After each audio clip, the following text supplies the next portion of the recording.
గ్రామాల అభివృద్ధి లక్ష్యంగా కూటమి ప్రభుత్వం పనిచేస్తోందని ఎమ్మెల్యే బిఎన్ విజయ్ కుమార్ తెలిపారు.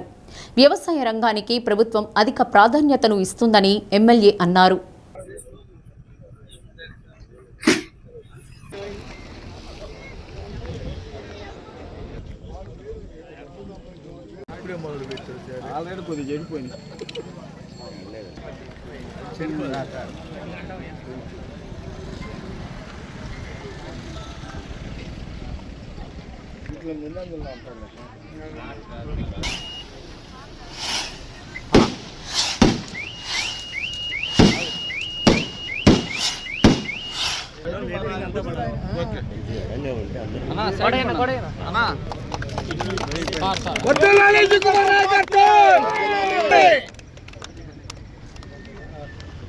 సార్ ఒక ఫోటో సార్ కొద్దిగానే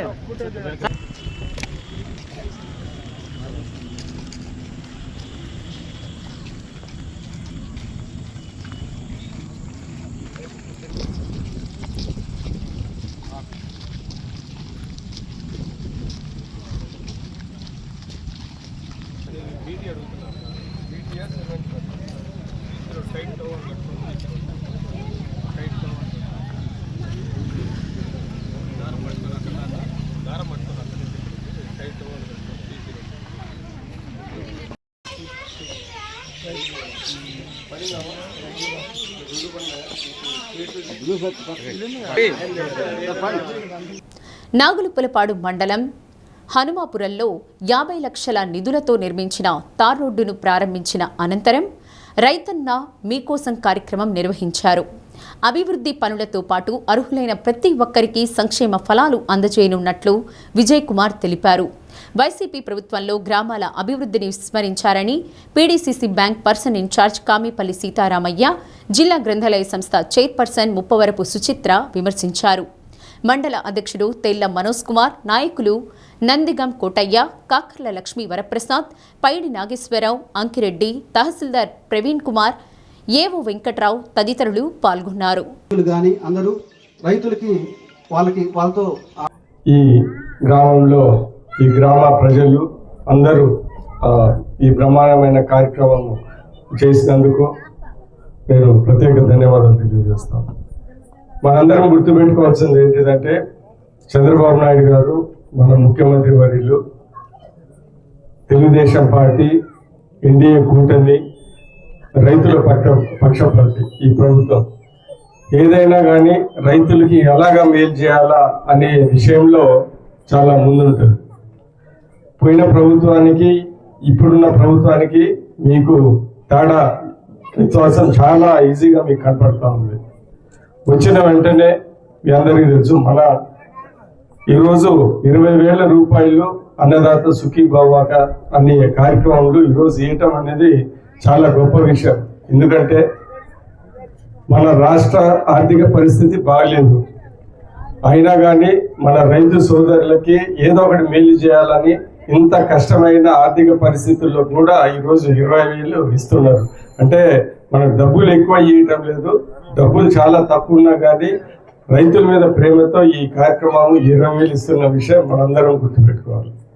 అదే కాకుండా వచ్చిన వెంటనే మన నియోజకవర్గం వరకు మాట్లాడితే గుళ్ళకమ్మ వచ్చిన వెంటనే సీఎం చంద్రబాబు నాయుడు గారు, సీఎం గారు ఆ రోజు అపోజిషన్లో ఉన్నప్పుడు కూడా మన గుళ్ళకమ్మకు వచ్చి మేము వచ్చిన వెంటనే ఈ గుళ్ళకమ్మ డ్యామ్ గేట్లు రిపేర్ చేస్తామని ఆ రోజు హామీ ఇచ్చారు. మనం వచ్చిన వెంటనే ఆ రోజు ఈ గుళ్ళకమ్మ గేట్లన్నీ రిపేర్ చేశాము. మొన్న సైక్లోన్ వచ్చినప్పుడు కూడా ఆ గుళ్ళకమ్మ గేట్లు రిపేర్ చేసినందువల్ల ఎక్కడ ప్రాణ హామీ లేకుండా జంతువులు కూడా నష్టపోకుండా ఈరోజు మనం ఇందా నుంచి అందరు నాయకులందరూ పెద్ద పెద్ద నాయకులందరూ కూడా మన ఏవైతే అభివృద్ధి జరిగిందో ఆ అభివృద్ధి గురించి దాని నుంచి చెప్తానే ఉన్నారు. రోడ్లు అయితే ఏమి, శనగల కొనుగోళ్ళు అయితే ఏమి, ప్రతి ఒక్కరికి రైతులకి ఏం జరుగుతుంది మేలు అనేది. అది ఈ ప్రభుత్వం వచ్చిన తర్వాతే ఇటువంటి కార్యక్రమాలు జరుగుతూ ఉన్నాయి. ఇంతకుముందు ప్రభుత్వం గురించి మీరు చూసి ఉంటారు. గత 5 సంవత్సరాల్లో ఎటువంటి అరాచకం జరిగిందండి. ఆర్థికంగా కానీ ఎటువంటి విషయాల్లో కూడా, ప్రతి ఒక్క విషయంలో కూడా ఎక్కడ డెవలప్మెంట్ అనేది లేకుండా ఏదో పథకాల ఊరికే డబ్బులు ఇచ్చుకొని బటన్ నొక్కి పథకాల వరకు డబ్బులు ఇచ్చి అభివృద్ధి అనేది లేకుండా చేసినటువంటి గత ప్రభుత్వానికి ఈ ప్రభుత్వానికి ఇప్పుడు జరుగుతున్నటువంటి ఈ కూటమి ప్రభుత్వానికి తేడా మీరు చూసే ఉంటారు ఈ 2 సంవత్సరాల విషయంలోనే. అలాగే ప్రభుత్వం ఒకటే కాదు, ఇక్కడ మన ఎమ్మెల్యే గారు కూడా వారు కూడా ఎంతో కష్టపడతా ఉన్నారు మన నియోజకవర్గానికి.